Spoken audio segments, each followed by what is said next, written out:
Seigneur, là où tu nous envoies, de là où, Seigneur, déjà tu nous as pris et là où tu es en train de nous conduire. Il n'y a aucun Dieu, il n'y a aucune personne, Seigneur, sur cette terre qui n'a cette capacité de transformer, de changer, de réécrire des histoires. Et nous sommes reconnaissants de qui tu es et de ce que tu fais dans nos vies. Gloire et honneur te soit rendu à toi, l'admirable, le seul, le magnifique. l'éternel des armées. Au nom de Jésus. Amen. Est-ce que tu parles?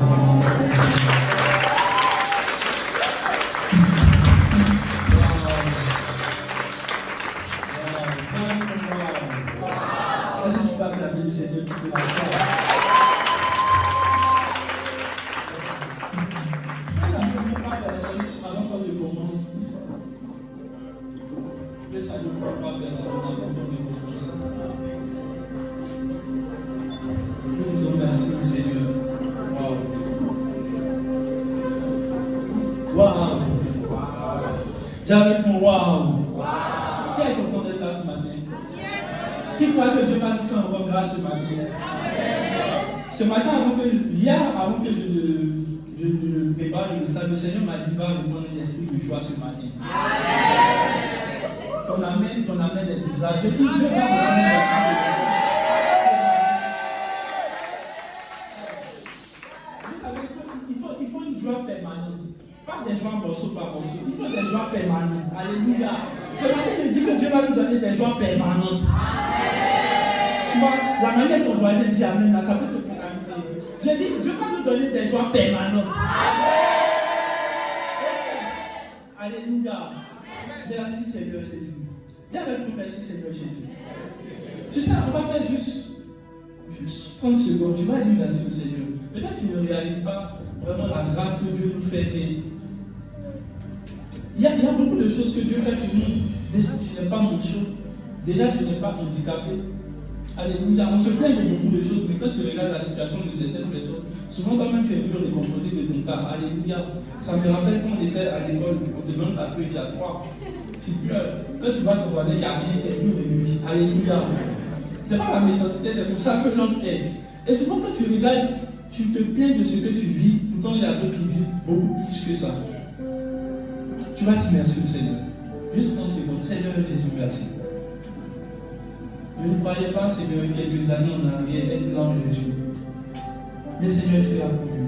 Là où même, Seigneur, je ne croyais que mes joies allaient s'arrêter. Seigneur, tu as étendu ces jours.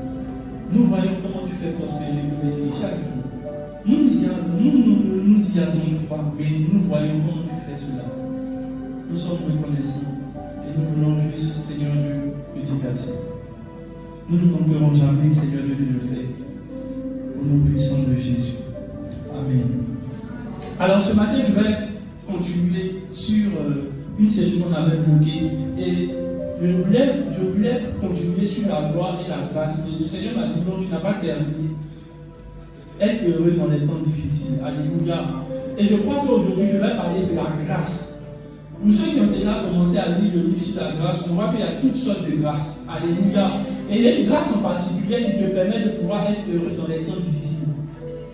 Ton voisin n'a pas dit bien Amen. Il y a une grâce qui te permet d'être heureux malgré que les temps soient difficiles. Alléluia. Et la dernière fois, nous avons commencé à entamer quelques clés pour être heureux, même si les temps sont difficiles. Alléluia. On avait commencé par voir déjà qu'il fallait recevoir des enseignements avant de voir, comment on appelle ça, aborder certains problèmes.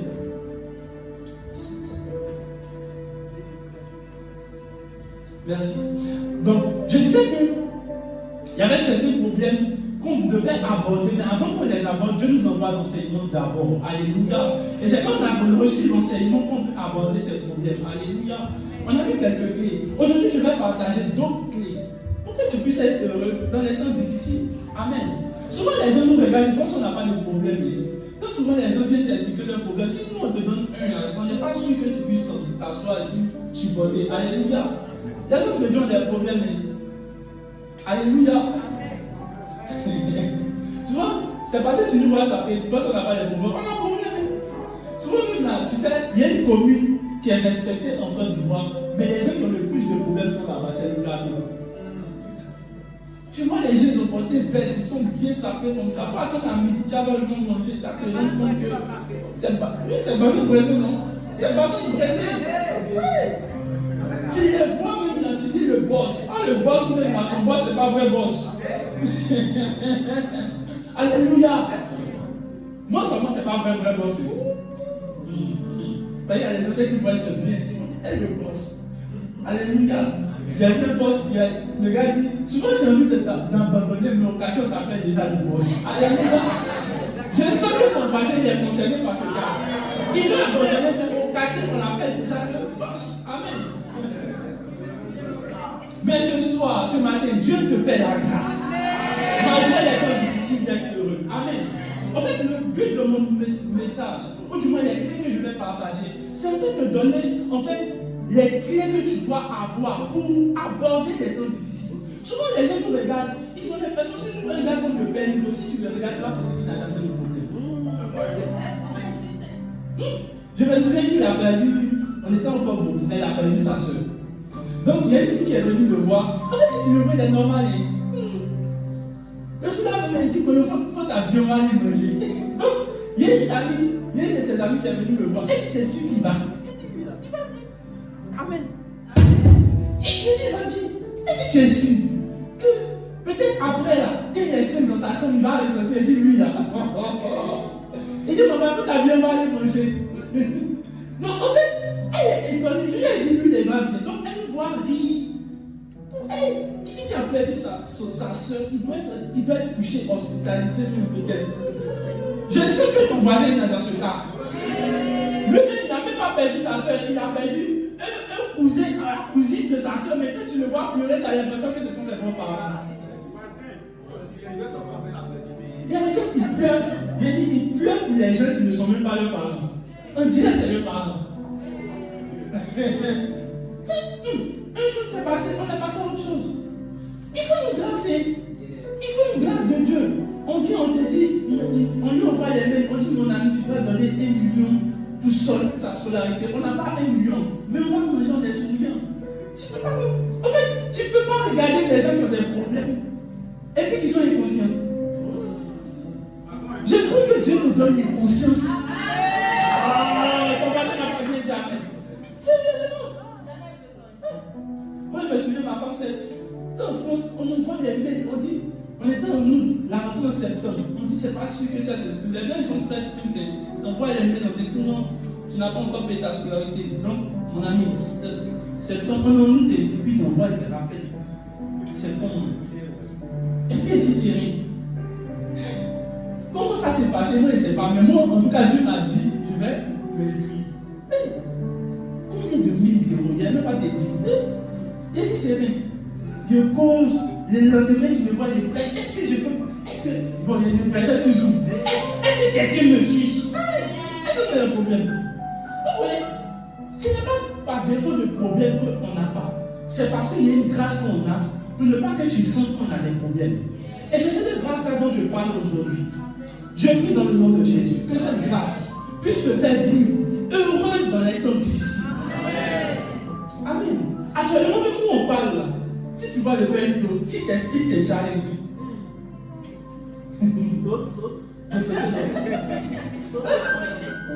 si tu expliques ces challenges,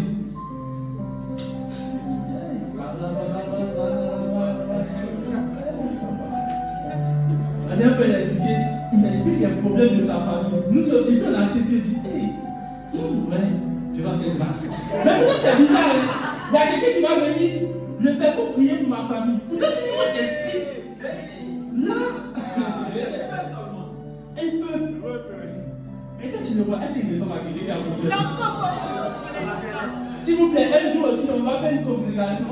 Nous, les hommes de Dieu, on va venir s'asseoir devant les peuples. Et puis, on va vous expliquer nos problèmes. Peut-être que nous seuls, on est seuls à prier pour nos problèmes. Peut-être c'est pour ça que c'est resté. Si tout le monde prie aussi, peut-être ça va passer. Alléluia. Amen. Amen. Je vous assure, comment nous on fait pour être heureux quand on a des problèmes? Ça, c'est la question que tu devrais te poser. Comment? Et le problème, c'est que vous croyez que nous, les hommes de Dieu, on est là pour prier pour que vous sortez des problèmes. Bien sûr, on est là pour prier. Mais nous-mêmes, quand on a des problèmes, comment on fait? Les gens pensent qu'on ne paie pas les gens de nos familles. Je disais il y a quelqu'un, si un homme de Dieu peut prier pour te rendre riche, là, actuellement, il a commencé avec les gens de ma famille. Il a appelé tout le monde. Il a dit, venez, mettez-moi en main, il a prié pour vous aider riches. De vous à moi. Il n'a pas commencé chez moi d'abord. Et puis, il a commencé dehors. C'est qu'il y a quelque chose qui cloche. Je prie dans le nom de Jésus. que Dieu nous donne les moyens de pouvoir être heureux, malgré les difficultés que nous rencontrons. Alléluia. Alors je vais te partager quelques clés. On a beaucoup de clés, mais aujourd'hui là, je vais faire en sorte qu'on respecte toutes les clés. En sorte à toutes les clés. Alléluia. Première clé que Dieu nous donne pour avoir la grâce d'être heureux dans les temps difficiles. Première clé. On va prendre ensemble Luc chapitre 6, verset 21 à 23. La première clé, j'appelle ça recevoir le Saint-Esprit pour être heureux dans l'affliction. Heureux vous qui avez faim. Maintenant, quand vous serez rassasiés, heureux vous qui pleurez. Maintenant, quand vous rirez. Donc, actuellement, tu es en train de pleurer. Je t'ai dit que le Seigneur m'a dit ce matin qu'il y aura un esprit de joie qui va venir dans cette église. Et heureux pour vous, parce que vous pleurez, même bientôt vous allez rire. Je sens que ton voisin va bientôt rire. Tu sais, il y a des problèmes là, quand ça te dépasse, ça te fait rire. Il n'y a pas de petits moyens. On dit quelque chose qui a commencé à te faire pleurer. Ça commence à te faire rire d'abord. Tu vas regarder des choses qui font pleurer, tu vas commencer à rire. Il dit, heureux serez-vous lorsque les gens vont vous détester. Mais actuellement, ton voisin n'aime pas qu'on le déteste. Il veut aimer.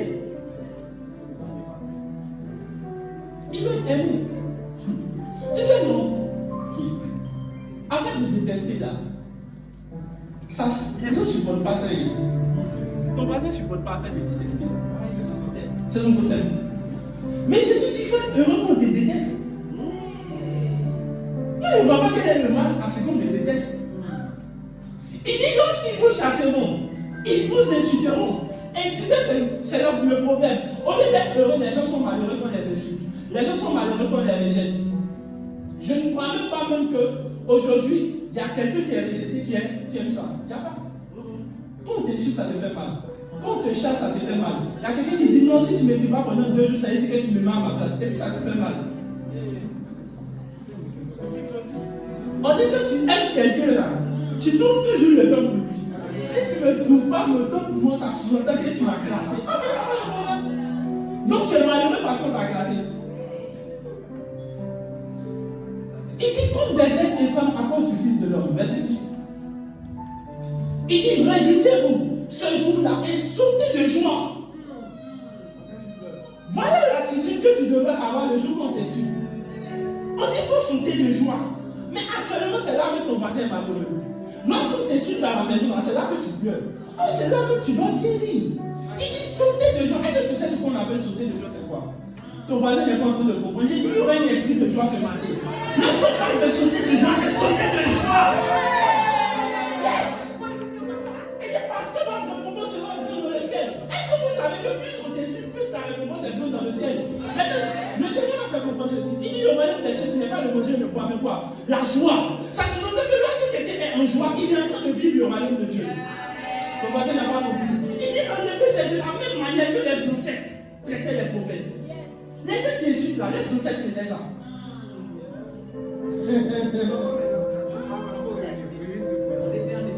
Regardez comment Jésus parlait. Jésus parle mal quand même. Il dit, tu vois, c'est qui font. Leurs ancêtres faisaient ça. Leurs parents, leurs aïeux, leurs grands-parents faisaient ça. Ah. Mais là, alors on va lire un autre texte. Luc chapitre 10, verset 21. Non, chapitre 18. Non. Luc chapitre 10, verset 18 à 21. Amen.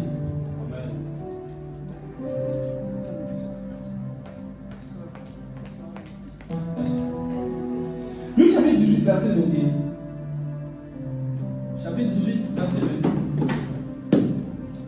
18 à 21. Jésus leur dit, je regardais Satan tomber du ciel comme un éclair. Amen. On continue. Voici, je vous ai donné le pouvoir de marcher sur les serpents et les scorpions, et sur toute la puissance de l'ennemi, et rien ne pourra vous nuire. Verset 18. Cependant, ne vous réjouissez pas de ce que les esprits vous soient soumis, mais réjouissez-vous que vos noms soient écrits dans le ciel. Verset 18. Or, à ce même moment, regardez ce que la Bible dit. À ce même moment, à quel moment? Oh, Jésus dit, je vois Satan tomber du ciel. À ce même moment, la Bible dit que Jésus fut rempli de joie par le Saint-Esprit. Il y a une version, 8 secondes, qui dit, Jésus tressaillit de joie. Je te suis reconnaissant. Alors, pourquoi je parle de la première qui recevoir le Saint-Esprit pour être heureux dans l'affliction. Vous avez vu que dans le texte qu'on est en train de parler, Jésus dit, réjouissez-vous, tout ça. Mais l'une des choses que vous devez comprendre, on ne peut pas se réjouir en dehors de l'esprit que Dieu nous a donné. Dans Galates 5:22, Dieu dit ceci. Je vous donne l'esprit, et dans les fruits de l'esprit, il parle quoi? Il dit que le fruit de l'esprit, c'est la joie, la patience, la persévérance. Donc ça sous-entend que quelqu'un ne peut pas vivre une joie permanente s'il n'a pas reçu le Saint-Esprit. Donc beaucoup de vous, vous avez des joies, mais je vais vous expliquer, ce sont des joies éphémères, ce sont des joies circonstancielles. Je vous ai expliqué la dernière fois que la majorité du temps ici, les gens ont des joies, mais qui ne sont pas rattachés à Dieu, qui ne sont pas rattachés à l'Esprit de Dieu, mais qui sont rattachés à tout ce qui est extérieur à leur environnement. Je parle à quelqu'un. Cette joie, je t'envoie que je suis dit, tu vois plus 454 actuellement, tu souris.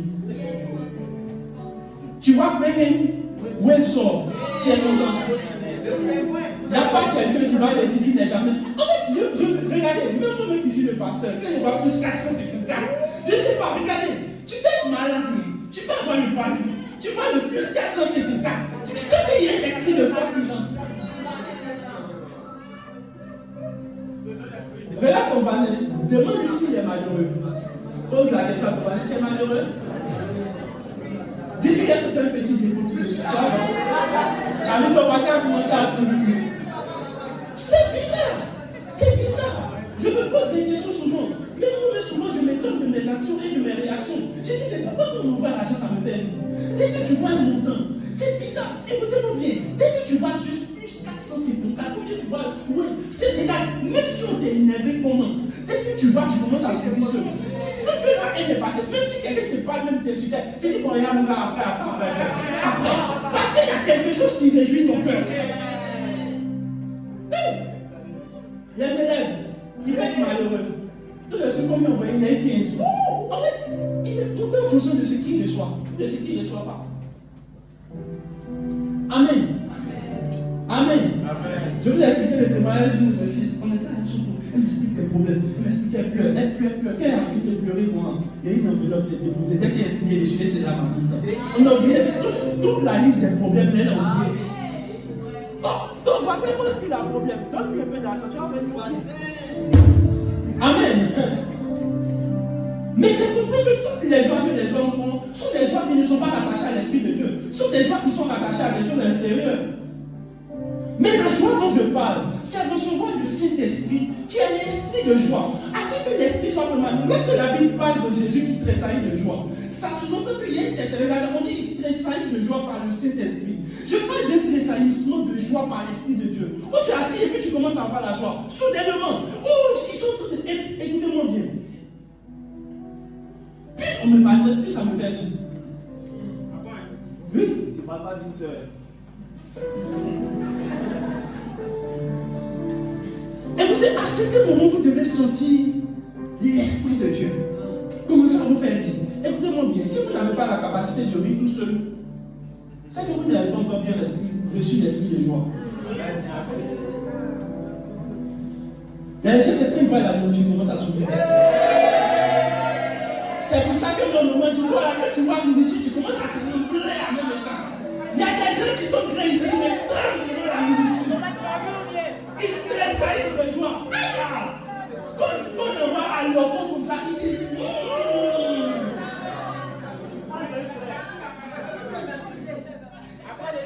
il ne peut plus se maîtriser.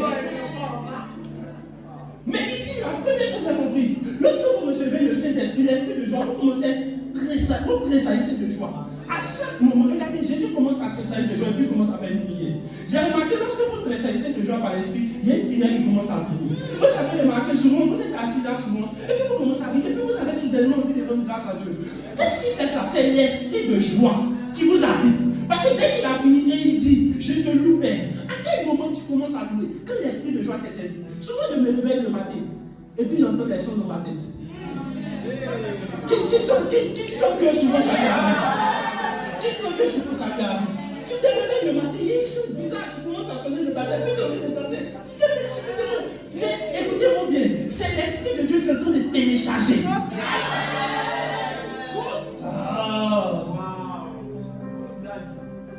Je parle à quelqu'un. Écoutez, c'est bien de vivre par le Saint-Esprit. Parce que chaque matin, tu te réveilles, on te donne un cantique en même temps qui vient du ciel. Mélodie venue du ciel. C'est comme la dernière fois, on était assis. Je me suis levé le matin, voilà le petit qui vient de ma tête. J'ai mis ça le lundi matin, et lundi matin, inspirant. C'est tu es mon ami, oh, tu es ma joie, tu es mon renouveau, tu es tout ce dont j'ai besoin quand je me sens isolé. Sans toi, Seigneur, je peux compter, je peux. Oh, tu es mon ami. Oh, tu es ma joie. Tu es mon renouveau. Tu es tout ce dont j'ai besoin quand je me sens. Bon, tu vois, ils ne connaissent pas les choses pour ça.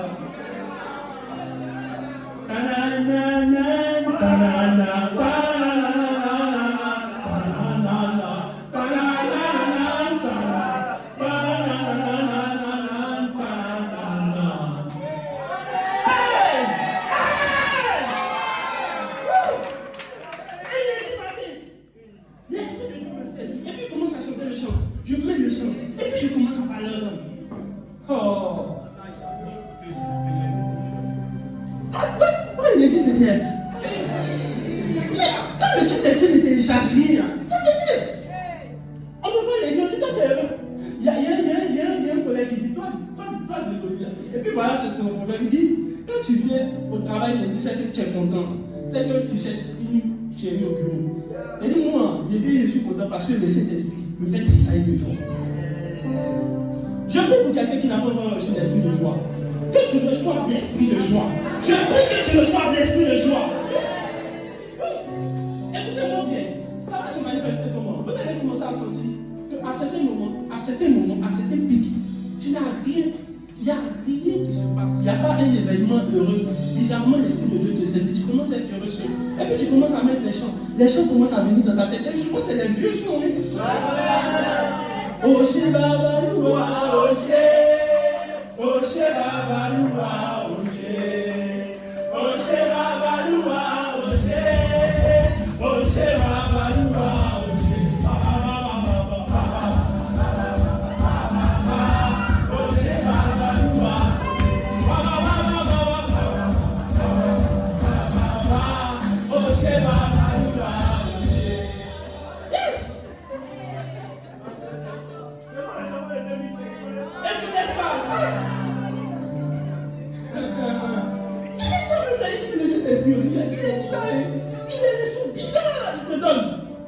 tout ça pour te mettre dans la joie.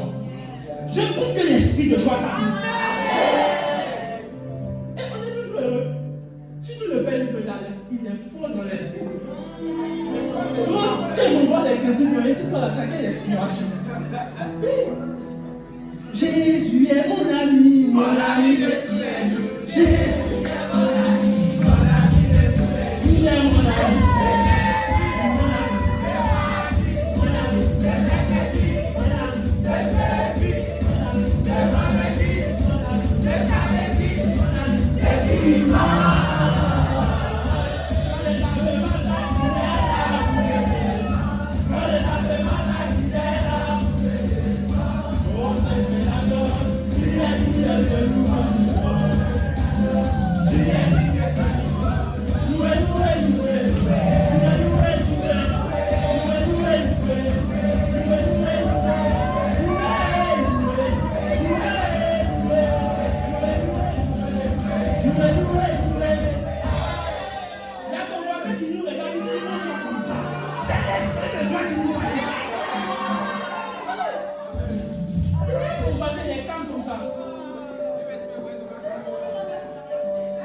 Je prie que l'esprit de joie t'habite.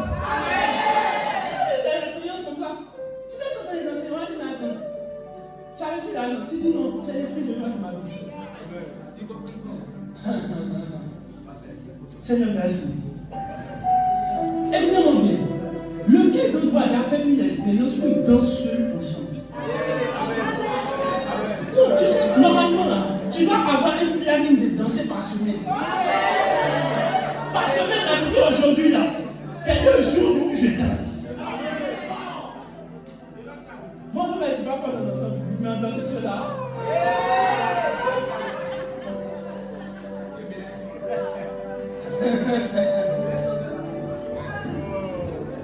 Amen. Je prie que quelqu'un reçoive l'esprit de joie. Je dis, je prie que quelqu'un reçoive l'esprit de joie. À partir d'aujourd'hui, tu ne connaîtras plus ce qu'on appelle l'affliction à cause de l'esprit de joie qui t'habite. Je déclare cela au nom de Jésus. Amen. Alors, je vais continuer. Deuxième chose pour t'aider à vivre toujours la joie. Apprendre à reconnaître ce qui appartient à ta paix. Luc chapitre 19, verset 44. Luc chapitre 19, verset 44. J'ai dit que je vais parler de tout. Jésus dit maintenant, tu peux lire à partir du verset 41. Verset 41. Il dit, comme il approchait de la ville, Jésus, en la voyant, pleura sur elle. Et il lui dit, donc Jésus entre dans une ville, avant même de rentrer dans cette ville-là. Bon, il y a d'autres qui disent Jésus pleura, il pleurait aussi dit. Ah, tu connais le seul verset là. Il entra, et puis regardez, Jésus va dire, il dit, si toi, en ce jour qui t'est donné, tu connaissais les choses qui appartiennent à ta paix. Ça sous-entend que Dieu dit, ils ne connaissent pas ce qui appartient à leur paix. Il y a des choses qui appartiennent à ta paix. Dès que tu les rencontres là, tu commences à avoir la paix. Il dit maintenant, elles te sont cachées. Maintenant, regardez la parole que Jésus va annoncer. Parce que tu n'arrives pas à reconnaître les choses qui appartiennent à ta paix. Voilà ce qui va t'arriver. Il dit, viendra sur toi les jours où tes ennemis t'environneront de tranchées. Il dit, ils t'enfermeront, laissant ton voisin dedans. Il dit, ils te serreront de toutes parts, ils vont serrer ton cou dans les lèvres. Il y a des gens qui disent, je sens une oppression. Jésus dit, ça va arriver parce que simplement tu n'as pas reconnu les choses qui appartiennent à ta paix. Regarde ce qui vient après. Jésus va leur dire ensuite, ils te détruiront. Et puis ça ne suffit pas, toi et puis tes enfants, au milieu de toi, ils ne laisseront pas pied sur pied. Ça sous-entend que ça va chauffer dans ta vie.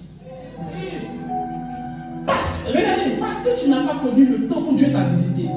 Écoutez-moi bien, l'un des signes qui montre à quelqu'un qui va maintenant bientôt connaître la déchéance, ou bien il va commencer à chauffer, ou bien du moins, ça va commencer à chauffer dans sa vie, c'est qu'ils ne reconnaissent pas quand Dieu le visite. Jésus estime ceci. Lorsque vous connaissez les choses qui appartiennent à votre Père, il dit les choses comme ça là, ne peuvent pas vous arriver.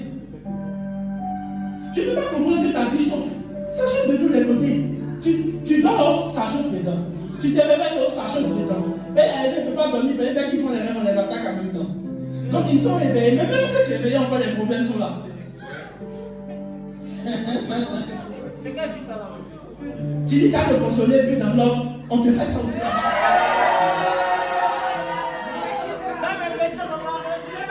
Tu dis, tu vas aller un peu dans faire de l'argent aussi, on te chauffe. L'argent est mauvais. Et parce que tu n'as pas connu quand Dieu t'a visité. Alors laisse-moi la faire comprendre. L'une des choses qui fait que beaucoup de gens sont heureux, ou du moins la majorité de certains chrétiens sont heureux dans les temps difficiles, c'est qu'ils ont la capacité, ou du moins ils ont le discernement pour reconnaître les choses qui appartiennent à leur Père.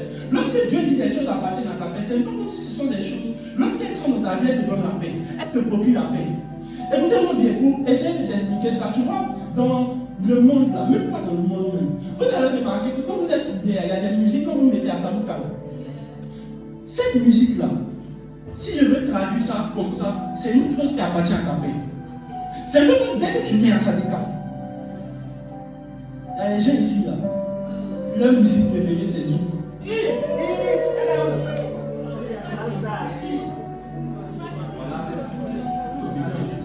Si tout on dit, elles sont contentes.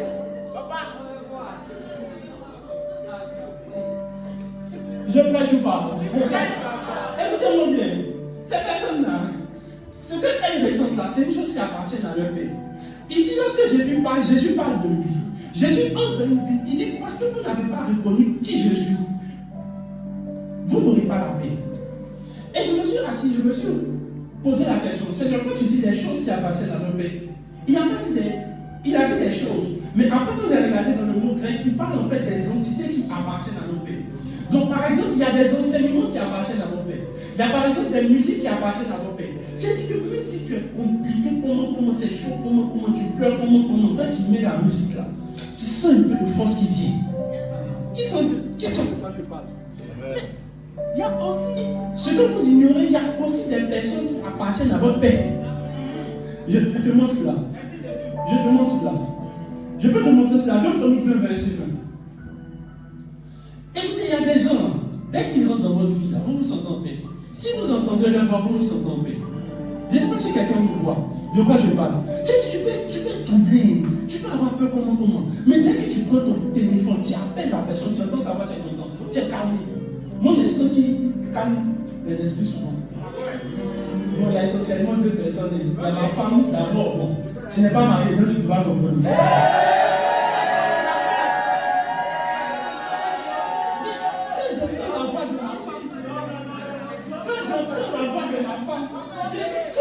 Je sens la paix. Qu'elle dit non, ça va aller. Et c'est pas les médecins que ça ne va pas aller, mais c'est sûr que ça va aller. Parce qu'elle a dit ça va aller. La deuxième personne, c'est mon frère. La deuxième personne, c'est mon frère. Il peut avoir tous les problèmes. Quand il l'appelle, il dit Polo. Il dit Ité. Je sens la paix. Maintenant, est-ce qu'il y a les gens qui te donnent la paix? Regardez ce que la Bible dit. Le lendemain s'est mis en marche dans le grand matin, dans le désert de Déborah. À l'aide des pages, Josaphat se présenta et dit. En fait, il partait en guerre.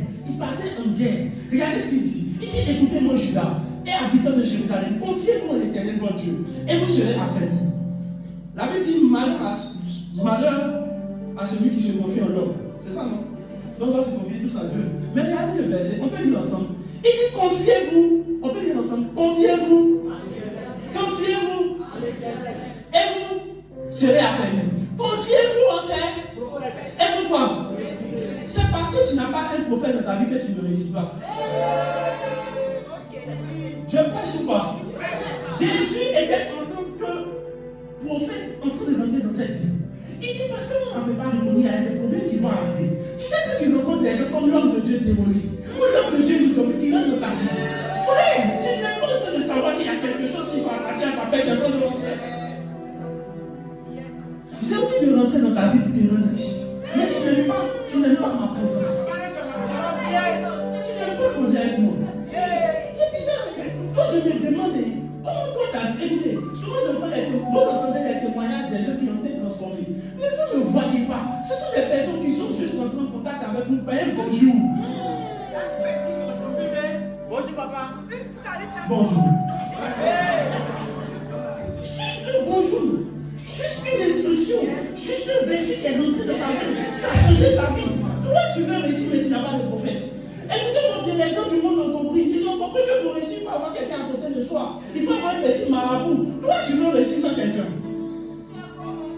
Et regardez, Dieu vous connaît. Il dit, confiez-vous en l'Éternel, vous serez affermis. Mais pour réussir, ce n'est pas sur l'Éternel que tu dois compter. Je vous pose la question. Dieu a vu le texte. Dieu parle. Il aurait dit, confiez en vous, en l'Éternel, et vous serez quoi? Réussirez, et puis les prophètes, on sera affermis. Tu ne réussis pas parce qu'il n'y a pas de prophète dans ta vie. Maintenant, lorsque je parle de prophète, ce n'est pas forcément un homme de Dieu qui s'appelle prophète. Parce que depuis la manière, moi, je n'aime pas le titre de prophète. Mais je perds mon prophète. Mais ce sont des personnes, une fois qu'ils rentrent dans ta vie, c'est calme. Écoutez-moi bien, il y a certains d'entre vous ici qui peuvent avoir des problèmes. Dès qu'ils envoient un message au père, ils te disent bonjour papa, il dit ma fille, ça va aller. Tu sens la paix de Dieu qui t'appartient. Qui voit des choses qui appartiennent à sa paix. Écoutez, il y a des personnes que Dieu vous envoie qui appartiennent à votre paix. Si vous ne savez pas les reconnaître, vous allez souffrir. Et vous souffrirez morceau par morceau.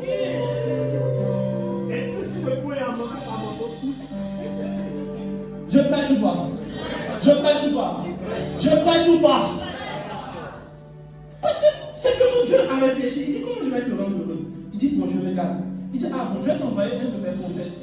Et les prophètes s'appellent quelqu'un qui, en fait, de manière prophétique, de toutes les manières, je vais montrer une autre fois, vous allez voir. Ce sont des personnes, dès qu'elles rentrent en contact avec vous, elles vous donnent de l'encouragement. D'ailleurs, je vais parler même de ce point avant qu'on ne puisse avancer. Alléluia. 2 Corinthiens 7, versets 4 à 6. Ce sont des points, et là, tu peux noter, trouver des points où il y a des personnes d'encouragement. 2 Corinthiens 7, verset 4 à 6. Il dit, j'ai une grande confiance en vous. J'ai tout le sujet de me glorifier de vous. Je suis rempli de consolation. Je suis comblé de joie. Au milieu de toute cette tribulation. Ça se donne que Paul est en train d'expliquer ici qu'il est en train de vivre des tribulations. Il est en train d'être persécuté. Il est en train de subir des souffrances. Mais il y a quelque chose qui s'est passé. Il dit, regardez, il dit que depuis notre arrivée en Macédoine, notre chair est au point de repos. Nous avons été affligés de toute manière. Lutte au dedans, crainte au dehors. Écoutez, Paul était dans une situation, on m'a dit, ça chauffe à l'intérieur de lui, ça chauffe à l'extérieur de lui. On dit depuis, regardez bien, il dit depuis notre arrivée à Macédoine, notre chaîne n'a point de repos. Nous avons été affligés de toute manière, lutte au dedans, crainte au dehors. Mais regardez le verset qui suit. Il dit, mais Dieu, mais Dieu qui console, ceux qui sont abattus, nous a consolés. Mais regardez comment Dieu l'a consolé. Est-ce que c'est un par la prière? Regardez comment Dieu va le consoler. Regardez. Il dit par l'arrivée de Tite. Maintenant, regardez, continue. Il dit maintenant, et non seulement par son arrivée, donc quand Tite est venu, Paul a senti que ça va maintenant. Mais le Paul dont on parle, c'est un Paul qui est en train de vivre des problèmes au dehors et au dedans. Il dit maintenant par son arrivée. Mais encore, que par la consolation de que Tite lui-même ressentait à votre sujet, il nous a raconté votre ardent désir, vos larmes, vos ailes pour moi, en sorte que ma joie, a été d'autant plus grande. Quelqu'un n'est pas en train de comprendre. Ce qu'il explique, c'est quoi? Paul était en train de, il est arrivé de nous vivre, il était en train de dire à Macédoine, ils ont commencé à le persécuter, l'insulter, ils souffraient. Et c'est même dans cette, Dieu merci, dans cette ville, les frères de Macédoine ont assisté. Paul n'avait plus rien, il n'avait plus, il dit les frères, parce que dans une des lettres au Corinthiens, il va dire, les frères de la Macédoine m'ont assisté lorsque je n'avais rien. J'étais dans le besoin, j'étais dans la disette, je n'avais rien, c'est eux qui m'ont assisté. Donc en fait, Paul était dans une situation, on va dire, très délicate, alléluia. Donc ce n'est pas une situation qui peut te faire vivre, ce n'est pas une situation qui peut te rendre joyeux. Mais Paul dit ceci, je connais le Dieu qui console. Et la manière dont Dieu console, regardez bien. Beaucoup de gens, vous êtes assis en train de mettre les sons d'adoration, vous dites Seigneur, tu me consoles, tu guéris les cœurs brisés. Or, la manière dont Dieu voulait consoler Paul était différente de celle que Paul pouvait penser. Est-ce qu'on peut me remettre le verset? Le verset qui précède. Le verset, il dit, mais Dieu qui console ceux qui sont abattus. Maintenant, Dieu, il explique la manière dont Dieu, en fait, console les gens qui sont abattus. Demande à ton voisin, est-ce que tu es abattu? Maintenant, est-ce que tu connais la méthode de Dieu pour te consoler? Maintenant, regardez, il dit par l'arrivée de Tite. Et donc, dès qu'il a vu Tite, il a oublié qu'il a des problèmes. C'est comme si pendant tout a commencé à aller bien. Et quand Tite a commencé à lui donner les nouvelles de d'autres personnes, ça commence à lui rendre joyeux. Regardez encore un autre texte. Peut-être qu'on va essayer de comprendre. 1 Thessaloniciens 3, verset 6 à 7. Il faut que tu aies des gens qui soient dans ta vie, dès qu'ils ont là. En fait, je ne sais pas comment vous allez faire, mais trouvez parmi vos amis. Et je ne comprends pas. Je veux bien comprendre. Je dis, je veux bien comprendre ton voisin qui n'a pas d'amis, ton voisin qui dit qu'il vit dans la solitude, ton voisin qui dit non, moi là je suis timide de nature, c'est difficile pour moi d'avoir des amis. Tu vas mourir sans amis et tu vas mourir aussi en enfer. Parce que la Bible nous dit que Dieu veut te consoler, l'une des choses qu'il fait, il t'envoie un titre. Et regardez, il dit, mais Timothée, récemment arrivé ici de chez vous, nous a donné de bonnes nouvelles de votre foi et de votre charité. Et nous a dit que vous avez toujours un bon souvenir, désirant vous voir, comme nous désirons aussi vous voir. Verset 18.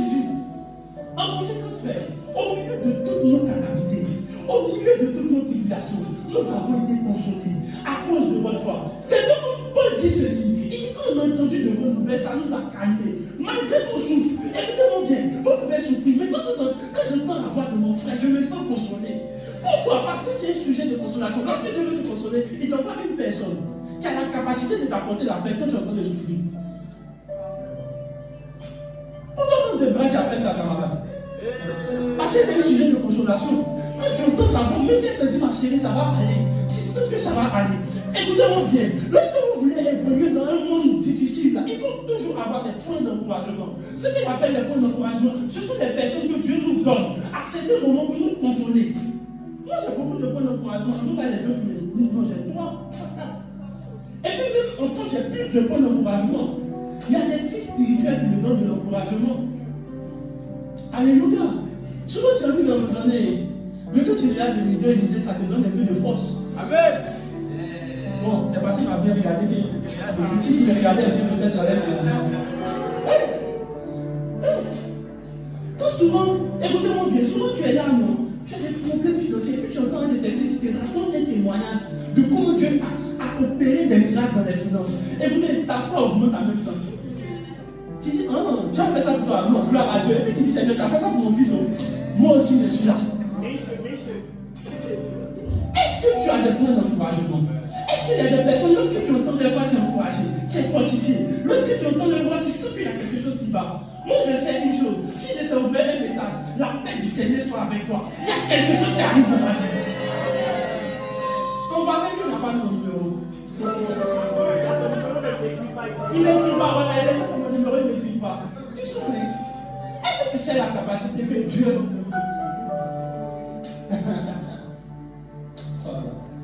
Bon, il dit, malgré toutes nos souffrances, dès qu'on a entendu de vos nouvelles là, ça nous a réjouis. Et puis tout le monde dit, il y a un moment qu'on comprenne bien ça. Une maman peut souffrir dans le foyer. Elle va dire, c'est pas pour des enfants. C'est pas pour des enfants. C'est pas facile. Mais vous savez que les enfants sont pour elle un point d'encouragement. Parce qu'elle les voit, ça lui donne la force de surmonter les esprits. Ça lui donne la force de surmonter les injures. Ça lui donne la force de surmonter quoi? Les humiliations. Parce que quand elle regarde ses enfants, elle est encouragée. Souvent, écoutez-moi bien. Il y a des choses qui peuvent vous arriver. Mais il faut que vous réussissiez à localiser des personnes. Quand vous les regardez, ou du moins, quand vous les entendez, ou du moins, quand vous les saluez, vous sentez un point d'encouragement. Je prie dans le nom de Jésus que Dieu t'envoie pour te consoler des personnes qui soient des personnes d'encouragement. Oui. Amen. Amen.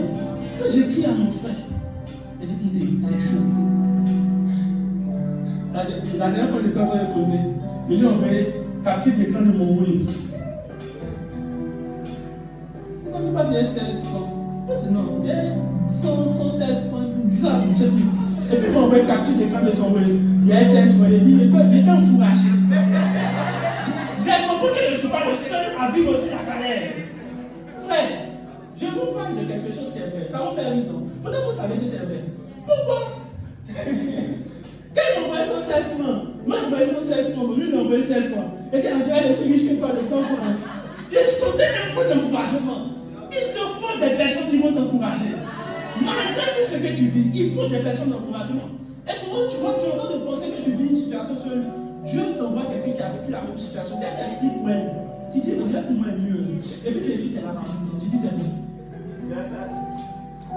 Je prie dans le nom de Jésus. Que vous viviez des expériences de destinée. Au nom de Jésus. Amen. Deuxième chose, troisième chose, on entend de parler. Genèse chapitre 50, verset 1. On est à la quatrième chose, donc 1.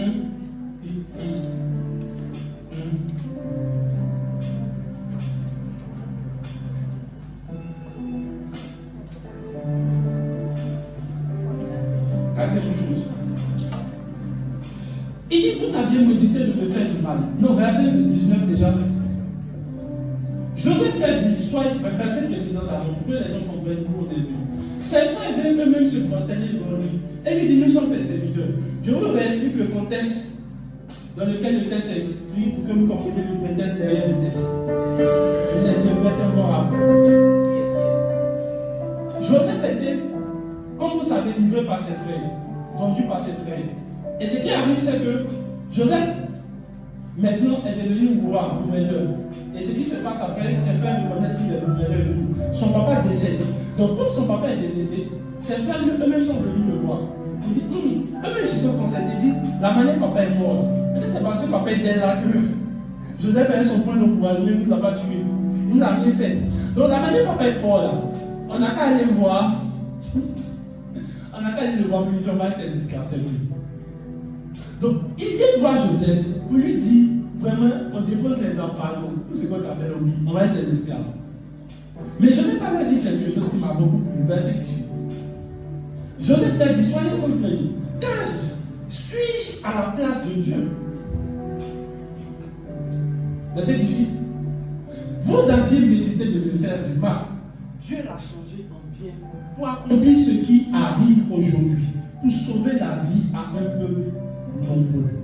Ce que j'ai commencé à comprendre, lorsque nous vivons les temps difficiles, écoutez, Joseph a vécu des temps difficiles. D'abord, quand il est arrivé dans la maison de Potiphar, imaginez, là, lui, il vivait dans l'opulence. On lui a donné des vêtements multicolores, il vivait dans l'opulence. Joseph était un enfant de boss. Est-ce que tu es boss que Joseph? C'était un enfant de boss. Son papa était très riche. Du jour au lendemain, tu te retrouves en train de laver assiette des gens. Il y a des gens qui pensent qu'ils souffrent. Il faut demander à Joseph. On dit qu'ils l'ont vendu pour mettre là. Il nettoyait la maison de Potiphar. On te dit de nettoyer le fauteuil, tu pleures. Ils nettoyaient, ils lavaient les assiettes. Surtout le jour, imagine qu'ils font beaucoup de fêtes là, ça les nerve. Et ça là, c'est devenu de vos assiettes encore pour fatiguer les gens. Et c'est très souvent que tu as fini de laver l'assiette là. Il y a toujours des clients qui viennent te poser la café. Je sais que les filles sont en train de comprendre de quoi je parle. On dit qu'ils gênaient toute la maison de Potiphar. La maison de Potiphar, c'est pas studio de ton papa, c'est pas studio. Si vous connaissez une maison de général, c'est une grande maison. Le gars nettoie une maison. Les gens aiment bien dire ça. Que Dieu te donne l'onction de Joseph. Que tu sois à la table des rois. Mais Joseph a lavé aussi l'assiette. Tu oublies ça, hein? Et puis, quand c'est pas basé sur casser la Potiphar, elle se plaint. Ça n'a pas suffi. La femme de Potiphar est venue l'accuser, l'ont mis en prison. C'est-à-dire que non, il va de mal en pire. C'est-à-dire que où il dit, où l'année arrive, et puis il dit, cette année seulement, c'est une année où Dieu va changer ma vie. C'est là même sa vie change mal. Écoutez, Joseph n'a pas fait un an de dingue. Parce que où ils ont pris Joseph, il avait presque 17 ans. 17 ans, il est devenu gouverneur de la vie. 30 ans. Il faut calculer combien d'années. 13 ans dans la souffrance. Quand tu fais un an, tu cries. 13 ans dans la souffrance. Moi, je vous dis la vérité. Vous voulez l'onction de... Qui veut l'onction de Joseph? Il y a un candidat qui veut l'onction de Joseph. Je te donne 13 ans de souffrance. Ah, tu vois, il ne veut pas 13 ans de souffrance, il veut l'onction de Joseph. Joseph fait 13 ans de souffrance. Il a 13 ans de souffrance. Ils l'ont mis en prison comme si ça ne suffisait pas. Il arrive. J'imagine un peu. Mais regardez, moi j'aime Joseph. La rouge, la balade, la baya. Je vous assure, d'ailleurs, qu'elle était dans la maison de Potiphar, il était assis. Il était sûr qu'enlevez-moi une chaise. Assis sur un tabouret quelque part là-bas. Ça, si c'était un Ivoirien, comment? Assis là-bas. L'homme. Ton propre sang, tes ventres, mes mains. L'homme.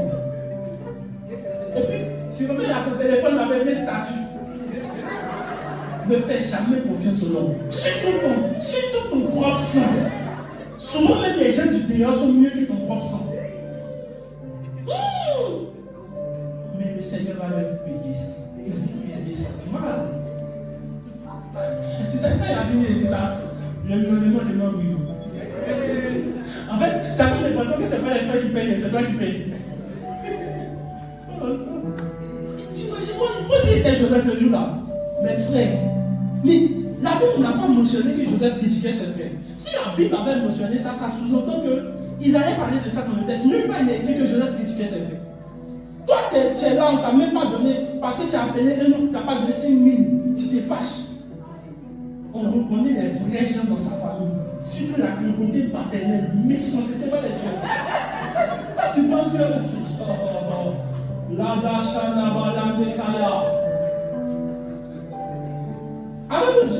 Avez-vous vu Joseph en train de parler de ça?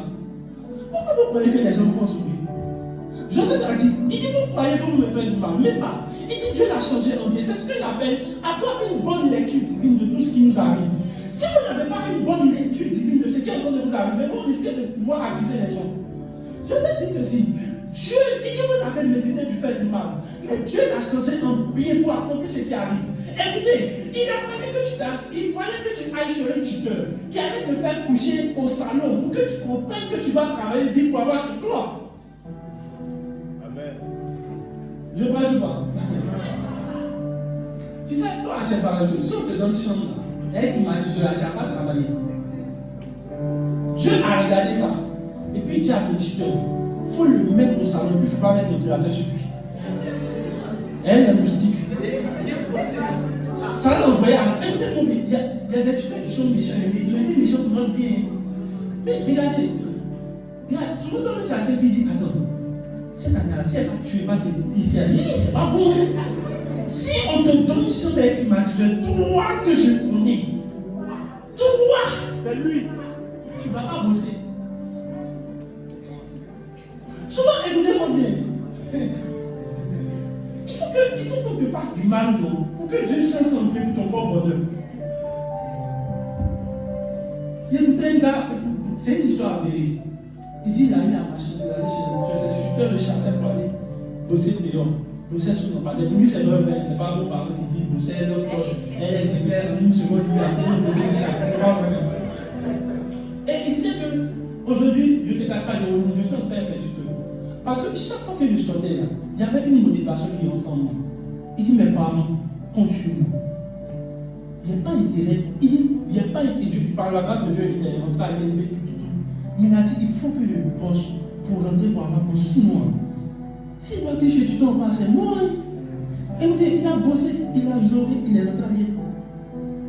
La mère était dans sa chambre, il a eu une belle comme il veut, il vit la vie comme il veut. Par la grâce de Dieu, aujourd'hui, il travaille. Il est dans un grand cabinet. Mais il peut dire à cette situation nouvelle. Si on lui donnait un chemin à mettre la vie, je ne sais pas ce qu'il allait bosser. Au contraire, même peut-être qu'il allait avoir une idée d'avoir une go. Et puis il a invité la go dans la chambre. Peut-être qu'il a actuellement il sera en train de bosser la go. Souvent vous croyez qu'on est en train de vous faire la méchanceté. Dieu n'est pas en train de vous faire la méchanceté. Il est en train de traduire des choses qui vont participer à votre vie. Oui. Moi j'explique comment mon papa était pour il nous a empêché de regarder télé. Moi je n'ai pas regardé télé. Mais je me suis rendu compte de ça que ça m'a aidé. Mais si je regardais télé comme toi là, est-ce qu'il y a fait tout ce qu'il a fait là? Il pense pas. Et ça fait que même quand il a grandi, il n'y a pas d'attention télé, les histoires de téléphone. Ça m'a permis de bosser. Quand on t'a mis devant télé, il y a pas d'intelligence, on est à télé.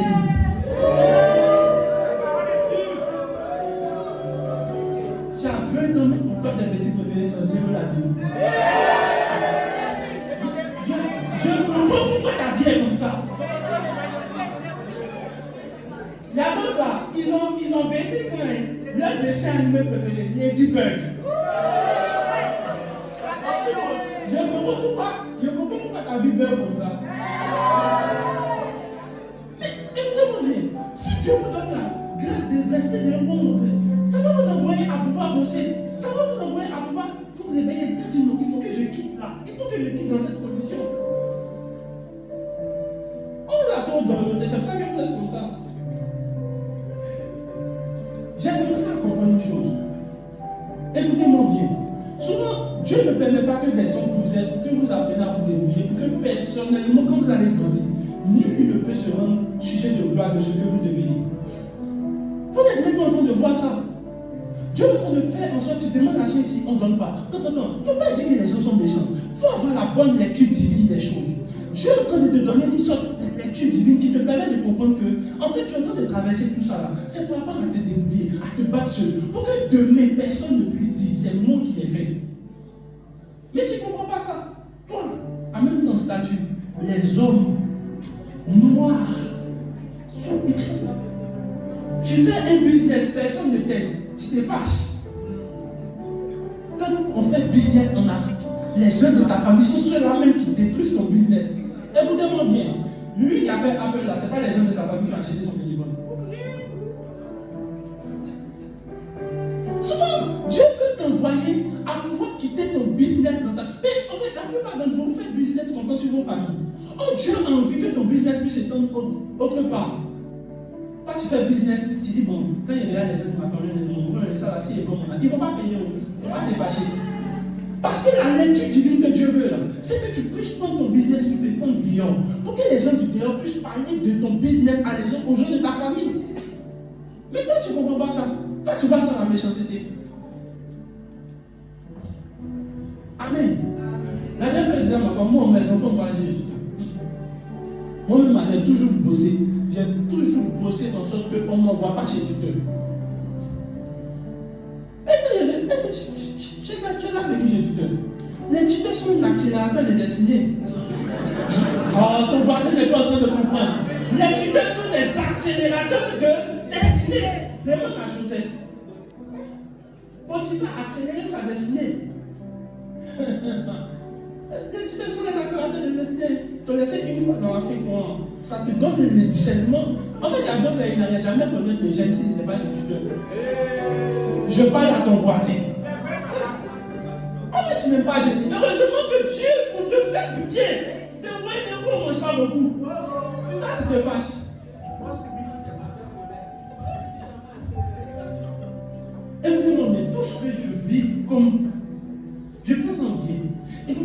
ça va me faire rire. Mais c'est après des années que ça a commencé à me faire rire, tout ça.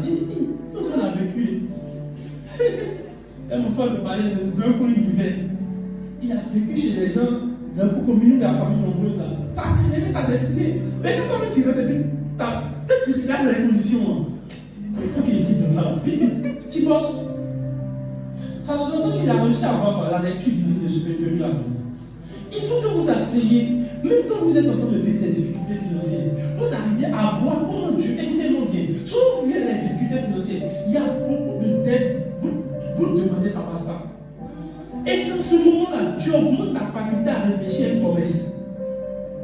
Parce que Dieu veut que tu réfléchisses à la promesse-là. Il ferme toutes les entrées. Tu demandes si ça ne donne pas, ça ne donne pas, ça ne donne pas. Tu commences à devenir intelligent. Tu dis, regarde ça. Et puis maintenant, écoutez, c'est dans la galette qu'on devient intelligent. Qui n'a pas remarqué que c'est quand il a piqué qu'il a beaucoup de projets qui lui laissent dans sa tête. Donc souvent, le fait que tu n'aies pas l'argent, ça te donne beaucoup de réflexion. Écoutez, le manque d'argent souvent vous aide à vivre dans l'humilité. Quand tu as 10 000 là, tu deviens orgueilleux. Regarde la position de ton voisin, et puis il faut lui demander c'est combien il y a dans ton compte. Tu vas voir. Quand Dieu va acclamer le Seigneur, il n'a pas trop dit, il a 10 000 dans son compte. Oh. Levez-vous, levez-vous. Quand il a 0 francs, tu le vois. On va danser, tu sais. Souvent, je regarde les gens, non. Quand je vois la manière de réagir au but, ça définit ce qu'il y a dans leur vie. Je prêche ou pas. Alléluia. Alors, une fois que vous avez ce besoin ce quatrième point qui est rempli, il faut avoir la lecture du livre. Donc, il faut arriver à lire ce que Dieu est en train de faire ou de vous enseigner au travers de ce que vous vivez. Ne voyez pas tout en mal. Il dit, ce n'est pas pour nous. Il dit, vous avez beaucoup dans votre tête, vous avez décidé de faire du mal. Mais Dieu l'a transformé en bien. Ça se sent qu'il a réussi à voir le bien que Dieu est en train de lui faire au travers de ce qu'il vivait. Donc, vous êtes en train de vivre quelque chose, mais il faut que vous asseyez pour voir quelle est la lecture divine de ce que Dieu veut vous enseigner au travers de cela. Amen. L'autre point, il faut prier. Il faut prier. Rechercher le bien du lieu où nous nous trouvons. Jérémie 29, verset 7. Il dit, je vais terminer tous mes points. Je suis très sûr que je vais terminer tous mes points. Et alors, il dit, recherchez le bien de la ville où je vous ai mené en captivité. Donc le peuple d'Israël était en captivité à Babylone. Normalement, quand tu es en captivité et tu es esclave de quelqu'un, l'une de tes prières, c'est de sortir de l'esclavage. On est d'accord? Mais regardez ce que la Bible dit. Il dit, recherchez le bien de la ville où vous êtes, où je vous ai mené en captivité. Recherche le bien de la maison de tes tuteurs. Recherche le bien de la maison de ta famille, de ton père. Même si dans votre maison, on s'essuie qu'on te frappe. Mon frère, il faut prier pour la maison où tu te trouves. Maintenant, regardez ce que Dieu dit. Et priez l'Éternel dans sa faveur. Parce que votre bonheur dépend du ciel. Est-ce que tu sais que ton bonheur dépend de l'état de ta maison? Maison qui dit on te frappe là-bas, ton bonheur dépend. Regardez, Dieu a dit ceci. Si vous croyez que moi, je vais vous permettre de pouvoir vous échapper de la vie où on vous tient en esclave, vous vous trompez. Et je me suis assis et dit, mais Seigneur, si on souffre quelque part, on doit bouger. Donc Dieu dit non, tu dois prier. Parce que, écoute, ton bonheur en dépend. Je vous ai pris l'exemple d'un tuteur qui te frappe. Souvent, ça te motive à travailler plus. Si on t'envoie chez les gens qui te donnent, tu ne vas pas travailler. Donc ton bonheur, là, Dieu regarde cela et puis il dit, ça dépend de la maison de tes tuteurs. Ça dépend de la maison de ta famille. Souvent, la plupart de vous, vous plaignez de tout ce qui se passe à la maison. Non, il n'y a pas là-bas à la maison. Non, nous ne recevons pas à la maison. Tout le monde est en train de se battre. Non, il n'y a pas d'argent. On a fait. Mais est-ce que vous priez pour la maison dans laquelle vous êtes? Vous bénissez cette maison. Il dit, recherchez le bien. Recherchez quoi? Le bien.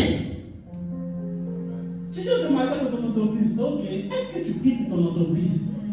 Est-ce que tu sais que ton bonheur dépend? C'est à cause de la salaire que tu vis.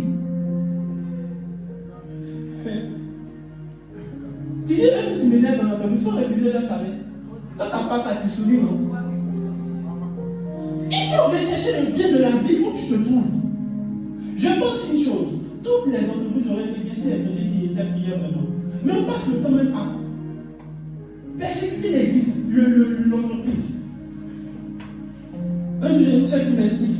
Elle dit non, l'église où je fais, je ne me sens plus bien. Vraiment, il y a eu des problèmes là-bas, je vais quitter l'église. Et bien, je pense qu'il y a une église super qui va faire. Il n'y a pas. Est-ce que tu as prié pour l'église? Elle dit non, mais en tout cas, moi, je veux ma paix. ma paix importe plus, donc moi je veux vraiment me déconnecter. Lui, si tu te déconnectes là, tu peux aussi ta paix. Parce que si Dieu a envoyé, ou du moins Dieu a rattaché ton bonheur à la maison dans laquelle il t'a envoyé, et tu te déconnectes de cette maison, tu perds ton bonheur. Donc écoutez bien, votre bonheur dépend souvent de la maison dans laquelle vous vous trouvez. Et donc Dieu ne t'a pas envoyé dans n'importe quelle maison. Parce qu'il y a des gens qui disent, Seigneur, tu as créé les maisons, c'est ici là tu m'as envoyé. Oui, c'est ici là qu'on t'a envoyé. J'ai parlé de cela la dernière fois, j'ai dit, vous croyez que vous faites pitié. Imaginez, toi tu n'as même pas vu qu'on t'a créé, Jésus lui l'a vu pour lui. Ils étaient en train de choisir les familles. Jésus a regardé. Il dit, bon, il y a les familles des riches, des plus vieilles, des longues, tout ça. Et puis il dit, Bethléem, maison de Marie et Joseph. Rien ne lui a empêché de Bethléem. Il y a quelqu'un qui dit ça, c'est famille. Pour Jésus, il a vu clair dedans. Parce que pour toi, moi, si tu te souviens être au ciel, Dieu, puis ils ont calculé pour toi, tu avais peut-être choisi. Et j'ai montré ici, par A plus B, que Jésus n'a jamais été joli.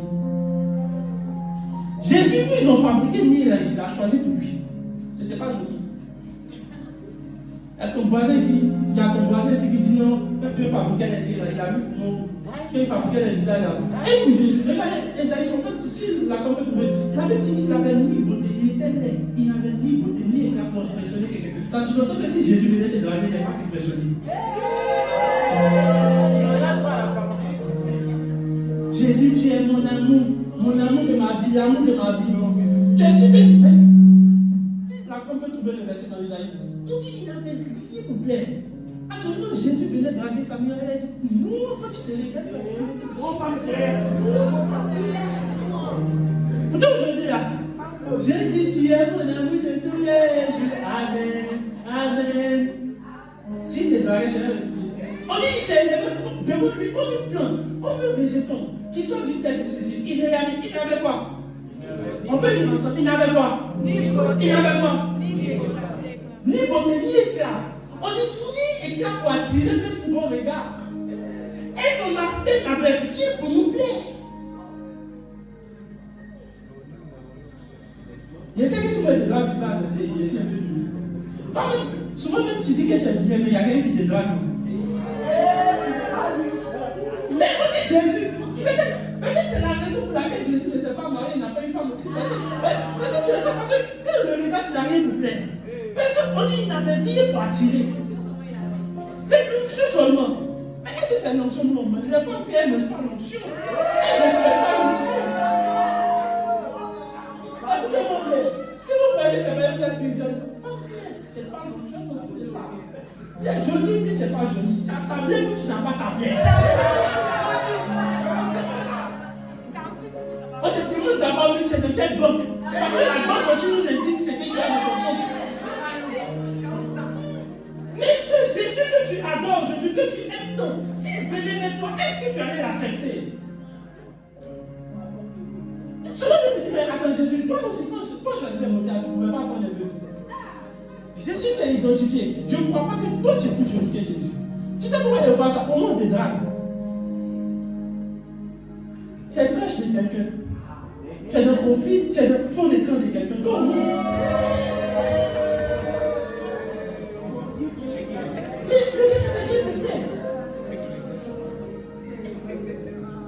mais c'est pas bien. Regardez ce que la Bible nous dit. Regardez. On dit, regardez ce que la Bible nous dit. Continue. Méprisé et abandonné des hommes, hommes de douleur, habitués à la souffrance, semblable à celui dont de tous les visages, nous n'avons dédaigné, nous n'avons fait aucun cas de lui. Cependant, ce sont nos souffrances qu'il a portées.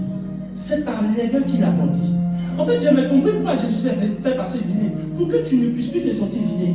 C'est ta laideur qu'il a portée. C'est tes douleurs qui s'est chargée. Et nous avons considéré comme puni, frappé par Dieu, humilié. Continue. Il était blessé pour nos péchés, brisé pour nos iniquités. Tout ce qui est arrivé à Jésus. Toi, tu penses que tu souffres. Tu souffres que Jésus. Tu dis on te frappe. On t'a frappé que Jésus. Ton sang a coulé.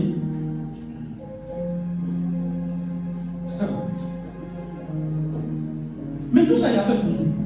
Ce que vous fait comprendre. Vous devez apprendre à prier. Mais Jésus n'est pas venu. Maudit soit cette terre. Les hommes, vous tous, Moi, c'est moi, c'est. Jésus n'a pas fait moi, c'est. Nous, on a marché, moi, il finit. La Bible dit que jusqu'à la croix, ils m'ont crucifié. Regardez ce que Jésus fait. Et vous demandez quand les gens me font vraiment quelque chose qui m'affecte, la première chose que je dis, Seigneur, pardonne-leur. Parce qu'ils ne savent pas ce qu'ils font. Ils ne savent pas.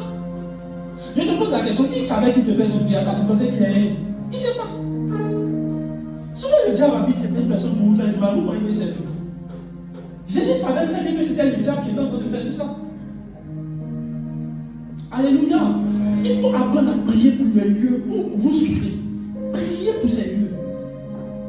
Actuellement, il y a des gens qui sont en train de chercher pont pour aller au Ghana. Ils vont couper pont. On va tous rester ici. Je vois ton voisin qui est en train de chercher le pont. Pourquoi tu cherches la vie? Quand on a gagné, quand on est en train de sourire ici, hein, maintenant, comme il y a des gens qui veulent voyager, je prie dans le nom de Jésus. Je ne pas de lui prier pour faire les gens qui sont restés dans l'élection. Vous voulez prier pour aller, rien ne se passera. On prie pour le pays. Parce que le bonheur de le bonheur de l'ETC, le bonheur de ton entreprise, tout dépend de la prospérité de ce pays. Que toi tu veux fuir. C'est ça, c'est aussi. Est-ce que tu as transport? On va prier une minute le pays. Tu vas te demander à prier le pays. Je ne vais pas terminer mon message, je vais terminer dessus. On va prier une minute le pays. Seigneur, nous déclarons le bien dans ce pays, dans cette nation.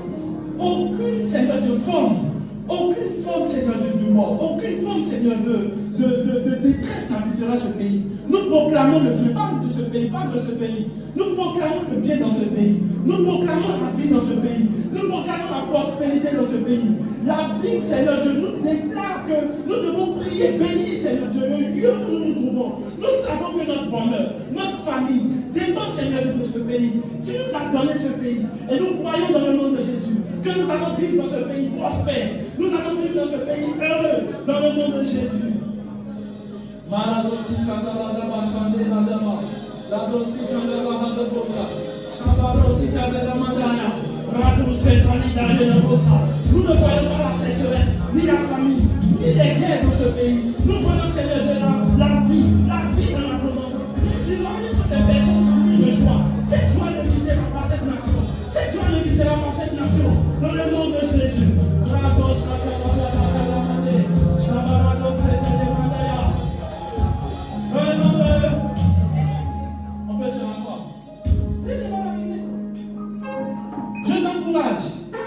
Rentre à la maison. Prie pour ta maison. Prie pour ta maison. J'ai vu le témoignage du docteur qui est acquis. Il est arrivé dans une maison. Le monsieur, l'homme de Dieu qui l'invitait chez lui, souffrait de diabète. Donc il piquait chaque jour l'insuline, il faisait des crises. Et l'homme de Dieu lui a dit, moi j'arrive chez toi. Il dit, ah vraiment, arrive chez moi, mais en tout cas, vu qu'il n'y a aucune crise. Il dit, tu fais des crises d'insuline. Il dit, moi j'arrive chez toi, je vais faire une semaine. Le diable qui t'envoie à piquer des crises, là, il sort de la maison. Le gars fait une semaine, le gars n'a pas eu une seule crise. Pourquoi? Parce qu'il dit, je suis là. Je suis là. Est-ce que quand tu arrives à la maison, tu fais des problèmes? J'ai beaucoup aimé le film Waouh. Elle rentre à la maison, elle commence à être le diable dans sa chambre, elle sort lui au dehors. Elle dit d'ailleurs, je ne veux plus te voir chez moi. Est-ce que tu commences dans ta maison? Tu dis, toi, le diable, tu attrapes sa main. Tu dis, viens, tu le mets dehors. Et puis tu dis, je ne veux plus te voir chez moi. Ah, tu te plais sur moi, à la maison. C'est comme ça, vous êtes méchant. Viens. C'est pas comme ça qu'on chasse les choses spirituelles. C'est pas comme ça que les choses spirituelles se font. Les choses spirituelles se font quoi? En faisant ce que la Bible dit, déclare le bien. Déclare quoi? Le bien. Je prie dans le nom de Jésus que le bien vienne dans ta maison. Quelles que soient les douleurs, quelles que soient les souffrances, quelle que soit la mésentente, quelle que soit la méchanceté qui régnait, je déclare aujourd'hui la fin de ces choses dans ta maison au nom de Jésus. Papa, ton amène est bizarre. Je déclare ces choses qui dans ta maison. Je veux votre bonheur. Je ne veux pas que vous souffrez. Amen. Je continue. On a quelle clé maintenant? Sixième clé. Okay. Donnez-vous du bien-être quand Dieu vous donne les moyens. Ecclésiaste 9, verset 7. Merci Saint-Esprit de Dieu. Ecclésiaste. Il dit va. On peut dire ensemble. Va. Tu vois les gens qui ne veulent pas être heureux, ils ne veulent pas dire. Va. Mange avec joie ton pain et bois gaiement ton vin. Car dès longtemps, Dieu prend plaisir à ce que tu fais. Bon, il y a quelqu'un qui est derrière sur la veut boire le vin. Alors, le mot vin ici, souvent les gens disent ça, ça me fait un peu rire. En fait, lorsque la Bible parle de vin, sous-entendez, comprenez bien. Pour ce que tu ignores, les Juifs ne boivent pas normalement l'alcool. Première information. Donc, question culturelle même qui est apportée, ils ne boivent pas l'alcool. Si ça veut accompagner, ça ne va pas. Donc, il y a deux types de vin. Il y a ce qu'on appelle, et vous allez voir l'histoire de Joseph, on parle de les chansons. Les chansons, c'était quoi? Celui qui pressait le raisin dans la coupe de Pharaon. C'est ça qu'on appelle le vrai vin. C'est que quand tu prends les raisins, presse, pas fermenté. Et quand ça se fermente à l'alcool, c'est le vrai vin qui est là-bas, vous prenez le fruit humide. C'est ça le vin. Donc, c'est le jus de Pressia. Ton voisin qui aime l'alcool. Je n'ai rien dit. On peut me mettre ça dans la version 8 secondes. Et il va, on dit car Dieu prend plaisir à ce que tu fais. Donc Dieu te voit manger et boire, il est content. On peut mettre ça dans une autre version. Et on va lire ensemble Ecclésiaste 5, verset 18. Ecclésiaste 5, verset 18. Voilà, il dit, mange ton pain dans la joie et bois ton vin d'un cœur content, car Dieu a agréé déjà tes œuvres. Est-ce que c'est moi qui ai dit? Est-ce que Dieu est contre la nourriture? On dit que Dieu te voit manger, il est content.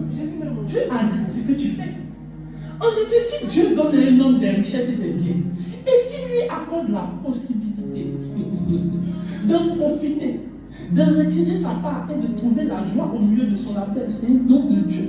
C'est une grâce au ciel. C'est une grâce. Quand Dieu te donne la possibilité de bouffer un peu ton argent, c'est une grâce. Je dis ça doucement parce que ça risque de choquer ton voisin. J'ai commencé à comprendre que lorsque nous traversons les moments difficiles, la méthode que Dieu nous donne souvent, c'est en fait de nous faire vivre le bien-être pour qu'on puisse oublier les problèmes. Je vais vous montrer maintenant l'exemple biblique. Alléluia. 1 Roi chapitre 19, verset 2 après. Nous allons voir l'exemple biblique. L'exemple biblique, j'ai déjà parlé de cela. Ton voisin doit bien comprendre encore. Jézabel envoya alors un messager à Élie pour lui dire. Donc on veut tuer Élie. Elle dit que les dieux me traite avec la plus grande sévérité si demain à la même heure, je ne te fais pas ce que tu as fait. Donc elle était en train de dire au prophète Élie, Dieu n'a qu'à me punir si demain toi tu n'es pas mort. Parce qu'il a tué 400 prophètes. Donc on est en train de déclarer quelque chose de mort à une personne. On dit, mais si toi tu vis dans cette vie de mort, c'est que c'est pas mort. Sûrement il t'aurait dit ça. Toi, si demain tu es dans cette maison, c'est que c'est pas mort. Regardez maintenant, le gars il a commencé à pleurer. On dit, voyant cela, Élie se leva et partit pour sauver quoi? Sa vie. Il arriva à Beersheba, une ville qui appartient à Juda, et il laissa son serviteur. Verset qui suit. Quant à lui, il marcha toute une journée dans le désert, puis il s'assit. On peut ouvrir la chaise. Il s'assit. Je vous dis que quand les gens ont des problèmes, ils aiment parler comme ça. Il s'assit. Et puis voilà comment il parle. Il dit, c'est assez. Maintenant, Éternel, prends-moi la vie. Il y a quelqu'un ici qui veut que Dieu n'accorde sa vie actuellement. Il y a des gens qui sont contre le Seigneur. Tu m'envoies ici des sœurs pour me faire souffrir. Prends ma vie à ma vie. Tu n'aimes pas la vie, non? Faut te prêter un peu tes jours qui restent sur terre. Il dit, tu peux répondre à ça. Il dit, quand je ne suis pas meilleur que mes ancêtres, écoute, pourquoi tu penses que Dieu te susciter il y a longtemps? Même le prophète de Dieu veut se susciter. Il dit, c'est le pardon. Tu vois. Il a fait quoi même? À cause de l'envoi de Dieu d'aimer là, il commence à parler comme ça. Il y a des gens à cause de problèmes financiers qui veulent déjà te tuer. Seigneur, si c'est pour surpris pour un moment, il ne faut pas dire, donne-moi tes jours. Maintenant, il se coucha et il s'en dormit sous le génie. Et voici, my goodness, quel ange le toucha. Bien. On suppose que tu as Élie. On dit, voici que l'ange le toucha. Il faut dormir, mais donne-le. L'ange le toucha. Et lui dit, lève-toi. Normalement, l'ange doit venir lui donner une parole. On est d'accord? Pour lui dire non. Demain, tu sais, tu ne mourras pas. Tu verras les jours du Seigneur. Car le Seigneur est avec toi. L'ange se lève et lui dit, lève-toi. Et Verset 18. Verset 18. Il regarda et vit à son chevet un gâteau. Je sens l'esprit du boson. Un gâteau cuit sur des pierres et c'est une couche d'eau. Donc ça veut dire que l'ange lui a servi le gâteau et puis il a mis l'eau à côté. Regardez la réponse de Dieu. Quand Dieu dit tu veux te suicider, non? Maintenant quand je viens regarder le gars, on dit qu'il mangea un but. Finalement tu veux mourir. Quand tu veux mourir, tu ne manges pas. Tu dis t'es fâché, non? Il a dit que le gars avait faim. Souvent tu penses que tu as des problèmes, mais tu as faim. Tu dis tu veux mourir, non? Il dit laisse ce gâteau là. On dit qu'il mangea et puis se recoucha. Maintenant regardez, l'âge encore, veut à nouveau. Aïe! En fait, souvent je regarde, je dis mais Seigneur, ça t'amuse. Le mec dit mais c'est Dieu, et puis toi c'est manger, tu veux en voir. Regardez, l'âge vient plus fort, puis le touche encore. Il dit, tiens, lève-toi et mange. Et puis Jésus dit, le chemin est encore long. Tu veux mourir aujourd'hui, non?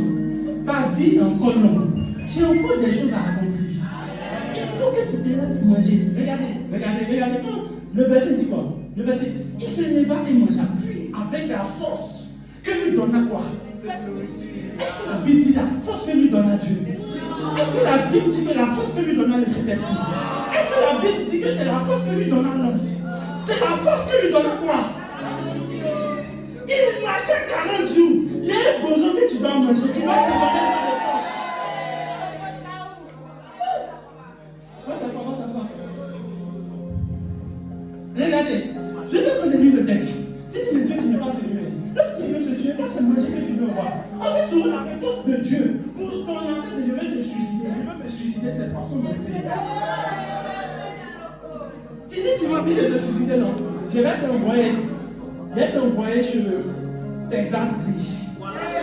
Un petit poulet, les gambas suivants. Quand il voit ça, il oublie qu'il a des problèmes. Je vous pose la question. Il y a des forces que Dieu veut vous donner qui viennent par la politique. Souvent, je me suis rendu compte que quand il y a trop de problèmes, Dieu décide d'aller manger. Je vous ai montré ici l'exemple. Dieu doit faire sortir la dernière fois mon père prêchait cela à la Pâque. Dieu doit faire sortir le peuple d'Israël. Il dit à minuit, apprêtez-vous, mettez-vous dans votre dernier, mettez-vous dans votre 31, et puis asseyez-vous, manger. Parce que demain, je vais vous délivrer. Quand Dieu est sur le point de te délivrer, l'une des premières instructions qu'il te donne, c'est de manger et de boire. Et vous voyez, je vais vous expliquer tout le sujet, il a fini. L'homme, on s'achète. Il dit, mon frère, lève-nous et mangeons. On n'est pas chez des restaurants. Pas qui me descend. Tu ne connais pas qui me descend, c'est quoi? Un petit Lipton, un citron, 800. On a payé un. Parce que c'est bon, regarde, quand Dieu nous voit en train de manger avec joie, la Bible dit qu'il agrée cela. Souvent, vous êtes en train de traverser des moments difficiles. Regardez, Dieu doit délivrer son peuple comment on appelle ça, d'un peuple qui l'a tenu en captivité pendant 400 ans. L'instruction de Dieu, ce n'est pas non, prier. Dieu dit la nuit, apprêtez-vous, mangez, parce que demain, je vais vous délivrer. Je me suis rendu compte que chaque fois que Dieu est sur le point de délivrer son peuple, ou du moins Dieu est sur le point de donner des forces à son peuple, lui dit de manger. Est-ce que tu te fais du bien, tu te donnes du bien-être? Est-ce que souvent tu t'assois et puis tu essaies de pouvoir acheter la bouffe? Écoutez, souvent vous avez vos problèmes là, allez acheter un peu de nourriture, manger et puis dormir. Quand vous allez vous réveiller, Dieu va vous donner des forces pour réfléchir. Souvent vous allez remarquer, quand on faisait souvent certains exercices à l'école, et puis tu ne piques pas, qu'est-ce que tu fais? Tu dis bon, attends, il y a de manger. Et puis il y a de venir. Quand tu manges et que tu dors et que tu prends les mêmes exercices, tu vois, c'est comme s'il y a une formule divine qui est venue. Il y a des exercices que tu peux traiter après avoir mangé. Il y a des problèmes que tu peux traiter après avoir mangé. La Bible dit quoi? Puis cette nourriture, j'ai bien regardé le texte, je voulais voir, puis avec la force que l'ange ou Dieu lui donna. Mais la Bible n'a même pas mentionné ça. Pour ne même pas que ton esprit se corrompe. On dit la nourriture là, lui a donné une certaine force. Il y a une certaine force, il y a une certaine intelligence quand tu finis de manger qui vient. J'essaie de voir pas. On était au lycée là, quand tu ne piques pas là, tu manges un peu. Les étudiants voient du bon débat, tu manges un peu, tu dors un peu. Quand tu te réveilles, tu piques. Et des problèmes là, tu ne peux pas affronter quand tu n'as pas mangé. C'est pour ça que tu vois, quand le diable est en train de te faire souffrir, là, regardez bien, quand vous êtes dans le problème, l'une des choses que le diable vous enlève, c'est de manger. L'appétit. Vous n'avez plus l'appétit. C'est spirituel. Et le diable comprend plus une chose. Il sait que si tu manques d'appétit, tu manques de force. C'est pour ça que même quand on est malade, on peut manger. Parce que manger, là, nous donne des forces pour récupérer. Donc il y a certaines maladies, tu récupères vite quand tu manges. Il y a certains problèmes, tu récupères plus vite quand tu manges. Parce que le fait que tu manges te procure une force. C'est pour ça que je vous ai dit tout de suite. Quand le diable voit que tu as beaucoup de problèmes, l'une des choses qui t'enlève, c'est l'appétit. Tu n'as plus envie de manger. Tu n'as plus boire la vie. Ce soir, rentre chez toi. Commande le meilleur plat. Si tu n'as pas la vie, ce n'est pas grave. Petit qui est là, commande et puis fais quelque chose. Et puis tu t'assois. Tu manges. Tu bois ton eau. Moi, je n'ai pas dit boire vin. Ils ont mis l'eau ici. Tu bois l'eau et tu. Je vous ai donné une instruction comme ça. J'ai dit, je vous ai donné une instruction comme ça. Il y a des gens qui pensent que quand on a les moments d'anciens, on a se balader. Oh non, non, il a dormi. C'est le temps, il s'en est. Amen. Ah, c'est terminé. Je veux m'arrêter sur cette instruction. Parce que je veux que vous soyez des hommes victorieux. Laissez-moi terminer avec ce dernier point et on va prendre sur ce dernier point. Luc chapitre 10, verset 17 à 21. On va lire cela, on peut se rasseoir, on va faire juste le dernier point. C'est apprendre à gagner. Et ça, c'est vraiment le dernier point sur lequel gagner des âmes pour le royaume pour être heureux. Les 70 réveillent tout joyeux et 17 heures. Même les démons nous sont soumis en ton nom. Amen. Verset 18. Jésus a dit, je regardais Satan tomber du ciel. Et c'est là que Jésus tressaillit de joie. Et je me suis rendu compte d'une chose. Gagner des âmes pour Dieu donne la joie. Regardez, quand ils sont partis, ils ont vu que quand ils parlent, les démons sortent. Ils ont vu que quand ils parlent, il y a des gens qui les écoutent. Ils ont vu qu'il y avait des vies transformées. La Bible dit que quand ils sont venus, ils étaient heureux. Et ils ont commencé à dire ça à Jésus. Il dit, Jésus, écoutez, vous n'avez aucune idée de la joie que gagner une âme apporte. Quand souvent tu regardes les gens que tu as prêchés, qui sont en train de prêcher, ça t'apporte de la joie. Quand tu regardes souvent des gens qui étaient sous l'influence des démons, et que tu as chassé les démons, quand tu vois même un démon qui sort à ta parole, tu as un peu de joie. Souvent vous n'expérimentez pas la joie parce que simplement vous ne gagnez pas des âmes. On entend parler de votre 300. Gagner des âmes n'est pas l'intérieur des gens, mais il veut être heureux. Écoutez-moi bien, il y a plus de joie à donner qu'à recevoir. Et lorsque tu gagnes plus d'âmes, tu es plus heureux de ce qu'ils deviennent. On n'est pas heureux de ce qu'on est, on est heureux de ce qu'on transforme, de ce qu'on transforme. Combien de gens tu transformes? Ta vie est misérable. Écoutez-moi bien, Mère Teresa n'a pas une vie extraordinaire, mais sa vie a impacté extraordinairement toutes les hommes. Pourquoi? Parce que ce n'est pas une personne qui a pensé à sa vie, elle a pensé au bien-être des autres. Et tout ce qu'elle a fait ont rendu témoignage d'elle. Je te donne une moyen aujourd'hui de donner du sens à ta vie. Ta vie peut ne pas avoir de sens. Moi, je sais que si ce n'était pas fait l'évangile, toi-même, tu n'es pas pu s'habiller dans la vie. Aujourd'hui, il me parle de paix. C'est parce qu'il a été prêché l'évangile, sinon tu as fait papa et qui. Quand je regarde le nombre de personnes par qui aujourd'hui tu es transformé, si par qui on a prêché la parole, vous avez entendu l'occulte de puissance ici, les miracles de guérison. Des gens seraient emprisonnés par des maladies et c'est comme si on n'avait pas prié pour eux. Oui. Donc quand tu vois ces personnes aujourd'hui en train de dire gloire à Dieu, Dieu m'a guéri parce qu'il est temps. Quand tu entends les gens qui disent gloire à Dieu, l'homme déjà prié, il y a eu de ça, tu te sens content. Écoute, ça te donne de la force de continuer. Souvent tu oublies tes problèmes en résolvant les problèmes des autres. Je prie dans le nom de Jésus. Je vois cette vidéo. Écoutez, la dernière chose là, c'est une des choses qui me tient beaucoup à cœur. Gagner des âmes pour Dieu. Ça vous plaît de voir des gens dans la prostitution. Ça vous plaît de voir des gens qui vivent sous l'influence de la drogue. Ça vous plaît de voir des gens qui ne sont pas transformés. Hier, j'écoutais mon pasteur qui disait quelque chose qui m'a vraiment touché. Il dit, il y a un homme qui vivait des dettes financières énormes. Et son propriétaire, c'est un cousin. Il dit cousin, c'est les gens de l'autre religion. Il est venu voir le gars. Il lui dit, tu sais, t'as mis chauffé. Il explique son problème au propriétaire. Le propriétaire dit, oui, t'as mis chauffe. Bon, il laisse le bruit. Mais il y a une église qui est là. Il faut aller là-bas. Peut-être, les choses sont trop compliquées. Il est parti dans l'église. Il revient après 2 mois. Il commence à payer le loyer pour un démogeur. Il paye 6 mois d'avance. Donc, il y a dans le même bâtiment un autre frère aussi qui a le même problème. Quand le propriétaire descend, il lui dit, ah, ton problème aussi est délicat. Pour voir l'autre voisin là, il y a une église qui est à côté, elle est partie là-bas, on dirait Ça l'a aidé. Le gars est parti aussi. Il est revenu. Au bout de quelques temps, il a commencé à payer le loyer normalement. Il payait même les avances. Le propriétaire dit, c'est sérieux. Attends-moi aussi, il y a un pouvoir. Tu n'as aucune idée de ce que l'église peut apporter à quelqu'un. Tu n'as aucune idée de quelqu'un qui doit devenir riche, qui ne sait pas, mais qui est encore dehors parce qu'on ne l'a pas encore gagné. Écoutez-moi bien. EDC est une église qui fait des rois. EDC est une personne qui fait des rois. Je suis très sûr de cela. Souvent, j'ai envie que d'autres personnes profitent de cela. On a envie de voir des personnes prospérer. On a envie de voir des personnes guéries. On a envie de voir des personnes transformées. Mais qui va les appeler? Ils sont assis à la maison.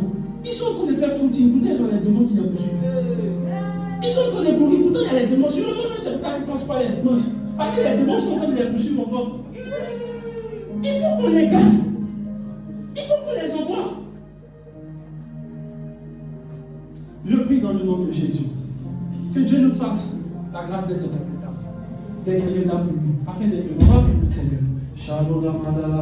Tu vas dire, Seigneur, je veux être gagné là. Je veux être heureux de ce que j'ai envoyé. Je ne veux pas être heureux, Seigneur, de ma propre condition. Je ne veux pas être heureux de mes propres forces. Mais je veux être heureux de ce que tu m'auras confié et que j'aurai gagné pour toi. Parle au Seigneur, parle au Seigneur.